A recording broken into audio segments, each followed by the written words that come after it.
नमस्कार और स्वागत है आपके अपने ज्ञानवर्धक कार्यक्रम में। आज हम एक बेहद रोचक विषय पर चर्चा करेंगे, मनोविज्ञान का इतिहास और इसके विभिन्न दृष्टिकोण। क्या आपने कभी सोचा है कि मनोविज्ञान की जड़ें कहां से आई और यह एक आधुनिक विज्ञान के रूप में कैसे विकसित हुआ? मनोविज्ञान का विकास विभिन्न विचारधाराओं और वैज्ञानिक प्रयोगों से हुआ है, जिसने इसे एक समृद्ध और बहुआयामी क्षेत्र बना दिया है। आज के एपिसोड में हम मनोविज्ञान के प्रारंभिक दौर से लेकर आधुनिक युग तक की यात्रा को समझेंगे और यह जानेंगे कि किस प्रकार विभिन्न मनोवैज्ञानिकों के सिद्धांतों ने इस क्षेत्र को आकार दिया। तो चलिए इस ज्ञानवर्धक सफर की शुरुआत करते हैं। आधुनिक विद्या शाखा के रूप में मनोविज्ञान, जो पाश्चात्य विकास से एक बड़ी सीमा तक प्रभावित है, का इतिहास बहुत छोटा है। इसका उद्भव मनोवैज्ञानिक सार्थकता के प्रश्नों से संबद्ध प्राचीन दर्शन शास्त्र से हुआ है। हमने उल्लेख किया है कि आधुनिक मनोविज्ञान का औपचारिक प्रारंभ 1879 में हुआ, जब विल्हेम वुंट ने लिप्जिग, जर्मनी में मनोविज्ञान की प्रथम प्रायोगिक प्रयोगशाला को स्थापित किया। वुंट सचेतन अनुभव के अध्ययन में रुचि ले रहे थे और मन के अवयवों अथवा निर्माण की इकाइयों का विश्लेषण करना चाहते थे। वुंट के समय में मनोवैज्ञानिक अंतर्निरीक्षण द्वारा मन की संरचना का विश्लेषण कर रहे थे, इसलिए उन्हें संरचनावादी कहा गया। अंतर्निरीक्षण एक प्रक्रिया थी जिसमें प्रयोज्यों से मनोवैज्ञानिक प्रयोग में कहा गया था कि वे अपनी मानसिक प्रक्रियाओं अथवा अनुभवों का विस्तार से वर्णन करें। यद्यपि अंतर्निरीक्षण एक विधि के रूप में अनेक मनोवैज्ञानिकों को संतुष्ट नहीं कर सका। इसे कम वैज्ञानिक माना गया क्योंकि अंतर्निरीक्षणीय विवरणों का सत्यापन बाह्य प्रेक्षकों द्वारा संभव नहीं हो सका था। इसके कारण मनोविज्ञान में एक नया परिदृश्य उभर कर आया। एक अमेरिकी मनोवैज्ञानिक विलियम जेम्स, जिन्होंने कैम्ब्रिज, मैसाचुसेट्स में एक प्रयोगशाला की स्थापना लिप्जिग की प्रयोगशाला के कुछ ही समय बाद की थी, ने मानव मन के अध्ययन के लिए प्रकार्यवादी उपागम का विकास किया। विलियम जेम्स का विश्वास था कि मानस की संरचना पर ध्यान देने के बजाय मनोविज्ञान को इस बात का अध्ययन करना चाहिए कि मन क्या करता है तथा व्यवहार लोगों को अपने वातावरण से निपटने के लिए किस प्रकार कार्य करता है। उदाहरण के लिए, प्रकार्यवादियों ने इस बात पर ध्यान केंद्रित किया कि व्यवहार लोगों को अपनी आवश्यकताओं की पूर्ति करने योग्य कैसे बनाता है। विलियम जेम्स के अनुसार वातावरण से अंतःक्रिया करने वाली मानसिक प्रक्रियाओं की एक सतत धारा के रूप में चेतना ही मनोविज्ञान का मूल स्वरूप रूपायित करती है।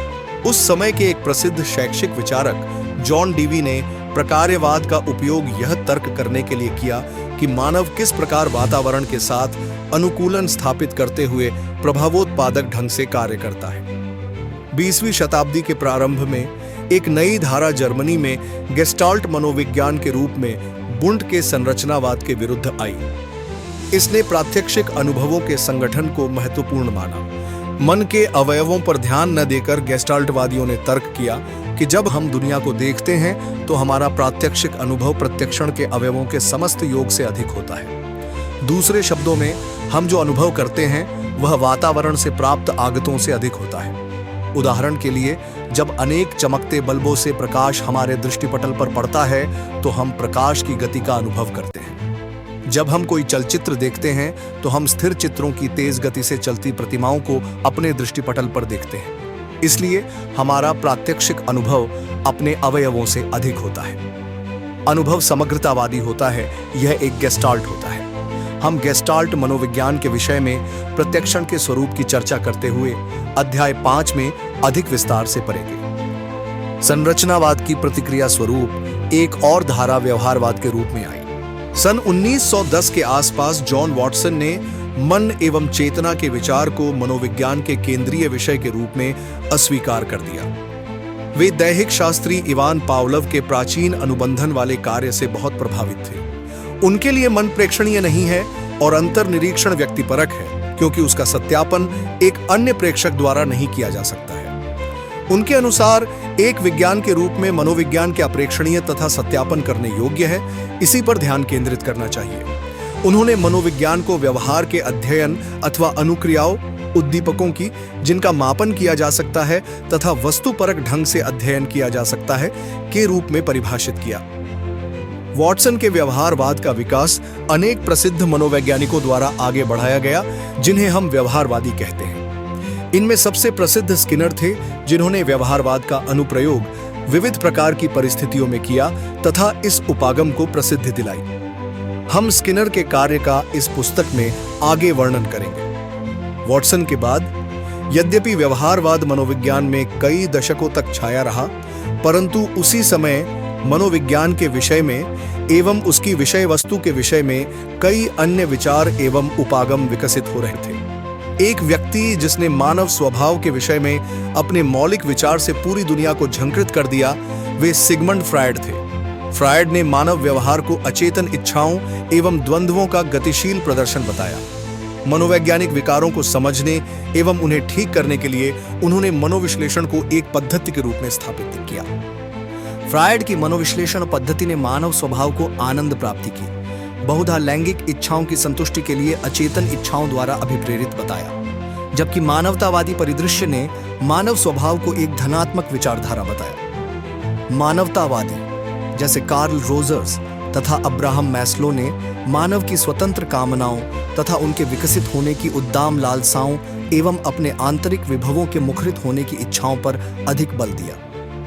उनका तर्क था कि व्यवहारवाद वातावरण की दशाओं से निर्धारित व्यवहार पर बल देता है, जो मानव स्वतंत्रता एवं गरिमा का न्यूनानुमान करता है तथा मानव स्वभाव के विषय में एक यांत्रिक विचार रखता है। इन विविध उपागमों ने आधुनिक मनोविज्ञान का इतिहास रचा तथा उसके विकास के विविध पक्षों को प्रस्तुत किया। इनमें से प्रत्येक पक्ष की अपनी केंद्रीयता है तथा वे मनोवैज्ञानिक जटिलताओं की तरफ हमारा ध्यान आकर्षण करते हैं। प्रत्येक उपागम के अपने गुण एवं दोष हैं। इनमें से कुछ उपागमों का इस विद्या शाखा के विकास में आगे भी सहयोग रहा है। गेस्टाल्ट उपागम के विविध पक्ष तथा संरचनावाद के पक्ष संयुक्त होकर संज्ञानात्मक परिदृश्य का विकास करते हैं, जो इस बात पर केंद्रित होते हैं कि हम दुनिया को कैसे जानते हैं। संज्ञान ज्ञान होने की प्रक्रिया होता है। इसमें चिंतन, समझ, प्रत्यक्षण, स्मरण करना, समस्या समाधान तथा अन्य अनेक मानसिक प्रक्रियाएं आती हैं, जिससे हमारा दुनिया का ज्ञान विकसित होता है। हम दुनिया को जान सकते हैं। यह हमें इस योग्य बनाता है कि हम वातावरण के साथ विशिष्ट ढंग से रह सकें। कुछ संज्ञानात्मक मनोवैज्ञानिक मानव मन को कंप्यूटर की तरह एक सूचना प्रक्रमण तंत्र के रूप में देखते हैं। इस विचारधारा के अनुसार मन एक कंप्यूटर की तरह का होता है, जो सूचना को प्राप्त करता है, प्रक्रमण करता है, रूपांतरण करता है, संचित करता है तथा आवश्यकता पड़ने पर उसकी पुनर्प्राप्ति करता है। आधुनिक संज्ञानात्मक मनोविज्ञान मनुष्यों को उनके सामाजिक एवं भौतिक वातावरण के अन्वेषणों के द्वारा अपने मन की सक्रिय रचना करने वाले के रूप में देखता है। इस विचारधारा को कभी कभी निर्मितिवाद कहते हैं। बाल विकास के विषय में पियाजे का सिद्धांत, जिसकी चर्चा हम आगे करेंगे, को मानव मन के विकास का निर्मितिपरक सिद्धांत कहा जाता है। रूस के एक अन्य मनोवैज्ञानिक व्यगाट्स्की ने आगे बढ़कर सुझाव दिया है कि मानव मन का विकास सामाजिक एवं सांस्कृतिक प्रक्रियाओं के माध्यम से होता है, जिसमें मन को वयस्कों एवं बच्चों के मध्य होने वाली अंतःक्रियाओं द्वारा सांस्कृतिक निर्मितियों के रूप में देखा जाता है। दूसरे शब्दों में, जहां पियाजे मानते हैं कि बच्चे अपने मन का निर्माण सक्रिय रूप से करते हैं, वहीं व्यगाट्स्की का मत है कि मन एक संयुक्त सांस्कृतिक निर्मिति है तथा वयस्कों एवं बच्चों की अंतःक्रिया के परिणाम स्वरूप उद्भूत होती है।